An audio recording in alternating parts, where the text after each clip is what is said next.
surprise, la fréquentation touristique est en baisse en Isère, moins 42% dans les stations iséroises pour les vacances de Noël. Une perte de chiffre d'affaires estimée à 155 millions d'euros.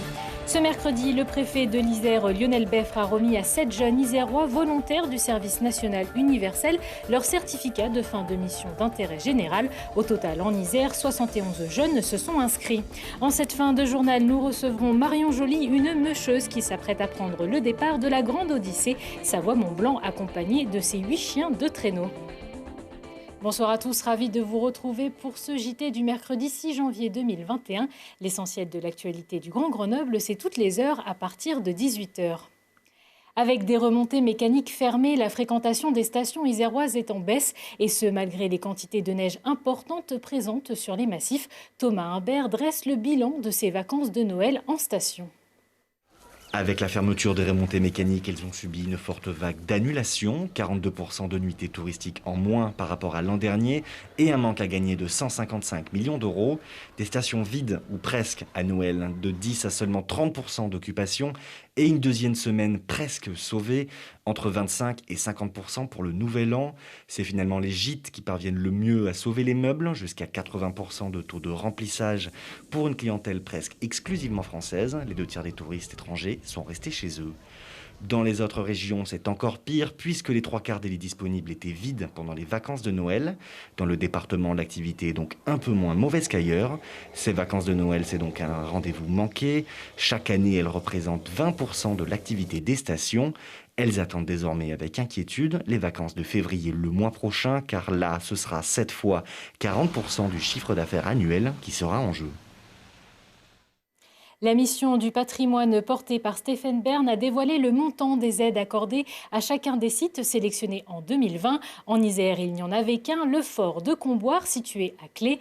Grâce au loto du patrimoine, le fort a ainsi obtenu 66 000 €, une somme qui leur permettra, en complément d'autres aides, d'effectuer la fabrication et la pose des 39 menuiseries de la caserne, des travaux qui seront réalisés au cours du premier semestre de l'année. Ce mercredi, le préfet de l'Isère, Lionel Beffre, a remis à plusieurs jeunes isérois volontaires du service national universel leur certificat de fin de mission d'intérêt général. Un reportage de Maxime Lequeux et Laurie Baillet. Mis en place par le gouvernement en 2019, le service national universel est un parcours républicain et citoyen proposé aux jeunes de 15 à 17 ans. Cette année, ils sont plus de 20 000 à s'être engagés au service de la collectivité en France et 71 sont isérois. C'est une forme d'engagement pour les jeunes de 16 ans qui leur permet de faire en quelque sorte un stage, un séjour dans une structure et au fond apprendre des expériences professionnelles. Bref, c'est un peu l'apprentissage de la vie d'une certaine manière. Le service national universel se déroule en 3 étapes. Un séjour de cohésion, une mission d'intérêt général et la possibilité de s'engager à plus long terme sur la base du volontariat. C'est une possibilité d'émancipation pour ces jeunes, complémentaire de l'instruction obligatoire. À l'école, il y a des instances, il y a le conseil de la vie lycéenne, le conseil de la vie collégienne.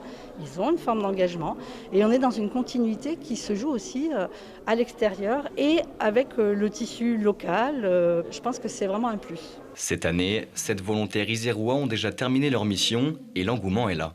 J'ai décidé d'y participer parce que je trouvais que ça pouvait être une expérience enrichissante, ça pouvait m'aider même dans la filière professionnelle. Et j'ai beaucoup aimé le concept de faire du bénévolat pour aider les associations. Ça permet d'apprendre beaucoup de choses pour nous, au niveau de la culture et tout ça. Et ça permet de grandir, de devenir un peu mature parce qu'on s'ouvre sur un peu le monde du métier. C'est la vraie vie, c'est complètement différent de l'école en fait.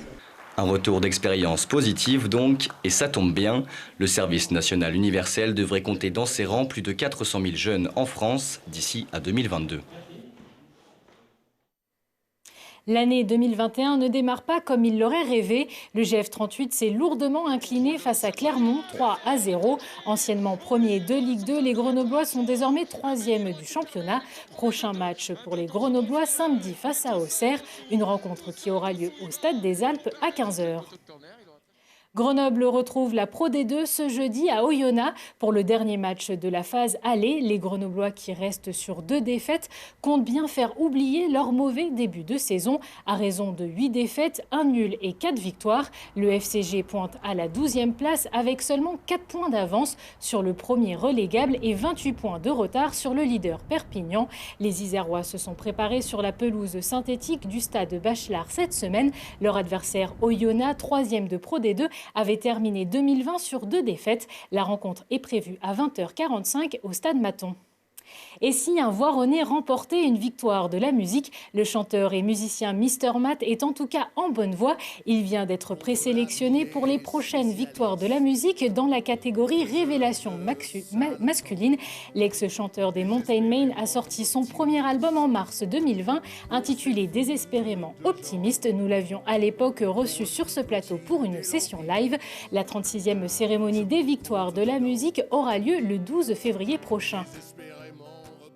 Lui a déjà remporté son titre, il s'agit de Kevin Mikou. Vendredi soir, lors d'une cérémonie diffusée en direct, le mentaliste et magicien grenoblois a obtenu un Mandrake d'or. Considéré comme l'Oscar de la magie, c'est la plus haute distinction du monde de la magie.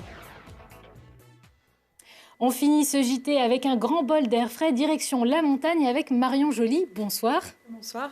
Alors, vous êtes meucheuse et vous vous apprêtez à partir sur les voies enneigées de la Grande Odyssée. Alors, avant de revenir sur cette course, est-ce que vous pouvez nous expliquer ce qu'est le métier de meucheuse? Est-ce que c'est quelque chose que vous faites à plein temps? Alors non, je ne fais pas ça à plein temps. Il s'agit d'une passion que j'effectue en dehors de mes heures de travail, car je suis géotechnicienne à côté, j'ai un bureau d'études, je fais beaucoup d'heures. J'ai organisé ma vie professionnelle pour avoir du temps avec mes chiens en journée. Auparavant, je les entraînais le soir, après le travail, au lieu de regarder la télé. Maintenant, je peux les entraîner en journée et travailler le soir, toujours au lieu de regarder la télé. Ça fait combien de temps que vous avez commencé à cette activité de meucheuse? Ça fait une dizaine d'années que j'ai des chiens de traîneau. J'ai découvert ce milieu via la Grande Odyssée, en allant voir les chiens en tant que spectatrice. Et alors justement, vos chiens, vous en avez combien? Quelles sont un petit peu leurs races, leurs particularités? Voilà, donc en tout, j'ai 13 chiens, j'ai 12 Alaskan Husky. Il y en a 11 qui sont à l'entraînement, parce qu'il y a un jeune. Et sur la Grande Odyssée, il y en aura un pool de 8. Donc c'est des chiens typés nordiques. Ce sont des chiens rustiques, faits pour de la longue distance, donc bien plus long que ce que proposent les pistes de la Grande Odyssée. Mais ils savent courir vite, c'est pourquoi nous pouvons nous amuser sur des pistes alpines. Donc là, vous en embarquez avec vous 8, c'est ça au total? 8, voilà, il y a un pool de 8. Ouais. Alors en ce moment, il y a de la neige, ça doit être pratique pour s'entraîner, mais quand il n'y en a pas, c'est derrière un quad que vous vous entraînez avec vos chiens, comme on va le voir sur les images du Dauphiné libéré. Comment ça se passe, les entraînements tout au long de l'année, justement, quand il n'y a pas de neige? Donc on commence les entraînements en septembre, quand il fait un petit peu moins chaud. Donc on s'entraîne avec un kart, qui est un engin spécifiquement fabriqué pour entraîner les chiens sur terre. Donc c'est uniquement tracté par les chiens, il n'y a pas de moteur. Et alors, vous faites des sessions assez régulièrement? Quelle est la fréquence un petit peu? Voilà, donc en début de saison, on fait des entraînements courts d'une dizaine de kilomètres, 3 à 4 fois par semaine. Et puis on va rallonger ces entraînements. Plus il va faire frais, plus on va pouvoir rallonger. Alors, la Grande Odyssée Savoie-Mont-Blanc, c'est une course internationale longue distance de chiens de traîneau qui rassemble une trentaine de meucheurs chaque année. Alors, la 17e édition aura lieu du 9 au 20 janvier prochain. Alors, vous aviez déjà participé à des grandes courses, des longues courses sur plusieurs jours, mais c'est la première fois que vous participez à la Grande Odyssée sur sa totalité. Tout à fait. Donc, on a déjà fait des courses à étapes en France. L'année dernière, nous nous sommes alignés sur le trophée Caisse d'épargne de la Grande Odyssée. C'était pour nous permettre de découvrir les pistes alpines proposées par l'organisation. On s'est vraiment amusé. En plus, il y avait le bivouac. On a remporté cette édition. Et on s'est dit que 3 jours, c'était bien, mais que l'intégralité était envisageable. Alors, vous êtes d'Alvar. J'imagine qu'avec ces conditions météo et les grosses quantités de neige, en ce moment, ça doit être pratique pour se préparer pour une telle course. C'est inespéré même. Ça fait plusieurs années qu'on avait de la neige quasiment uniquement en course. Donc c'est pas évident pour s'entraîner que sur terre, dans la boue, dans le froid. Bon, on a toujours le froid, mais on a la neige. Et on a la neige même à la maison à Alvar. Et Et puis nous avons pu nous entraîner aussi sur les pistes des stations fermées sous la corde des pisteurs, ce qui était vraiment très très sympa et pratique pour nous. Et alors ces entraînements dans la neige à la maison, comment ça se passe un petit peu ? Ce ne sont pas des pistes damées, nous les avons damées nous au fur et à mesure de nos passages. Donc on prend un traîneau, un plus gros traîneau, un traîneau porteur, nous mettons tous les chiens et puis on ouvre dans la poudreuse pendant des heures jusqu'à ce qu'il n'y ait plus rien à ouvrir. Et alors, est-ce que vous vous préparez différemment pour cette course par rapport à d'autres courses que vous avez déjà pu faire de chien de traîneau ? Cette année, habitant Alvar et préparant la Grande Odyssée, nous avons enchaîné beaucoup de mètres de dénivelé positifs et négatifs. Plutôt que de jouer sur la longueur des étapes, nous n'avons pas cherché à atteindre des étapes de 40-45 km à l'entraînement. Par contre, nous avons des entraînements avec des forts dénivelés de plus de 1000 mètres de dénivelé quasiment à chaque fois. Ouais. Et alors, pourquoi vous avez décidé de participer à la Grande Odyssée ? Qu'est-ce qui fait que cette course est un peu différente des autres, si je puis dire ? C'est un rêve de tout mocheur. On est très nombreux à avoir découvert ce milieu via la Grande Odyssée, via le côté spectateur. Passer de l'autre côté du miroir en tant qu'acteur, en tant que musher, c'est tout. C'est un rêve. On court dans des paysages grandioses, en pleine montagne. On court 2 jours. Bon, en temps plus normal, on a un public au départ qui est vraiment exceptionnel, qu'on retrouve tout au long des pistes, tout au long des jours. Cette année, ce sera différent à ce niveau-là, mais on a toujours une organisation exceptionnelle et toujours ces belles pistes qui, j'imagine, vont être très très bien préparées pour notre venue. Et alors, comment se passe un petit peu la Grande Odyssée ? C'est plusieurs étapes, c'est pas forcément un long tracé pendant 12 jours. Voilà, il ne s'agit pas d'une traversée. Donc, nous prenons le départ et nous arrivons au même endroit, au même parking. Chaque jour, nous changeons de station pour découvrir une dizaine de stations savoyardes et haut-savoyardes. Donc, c'est des étapes d'une 30 à 40 km par jour avec départ-arrivée au même endroit. Et le lendemain, on change de site. Et alors, il y a aussi des épreuves en nocturne, c'est un peu particulier ça aussi ? C'est particulier, pas spécialement pour nous, parce qu'on a l'habitude de s'entraîner le soir pour chercher la fraîcheur. Sur neige, c'est vraiment sympa parce qu'on a le coucher de soleil sur les montagnes. Et puis après, on n'a que la frontale qui nous éclaire, qui éclaire les pistes. Donc on voit les autres concurrents qui sont des petits points lumineux à droite à gauche. On voit les stations lumineuses en bas. C'est un univers très calme et très magique la nuit. Merci beaucoup Marion Joly d'avoir été notre invitée.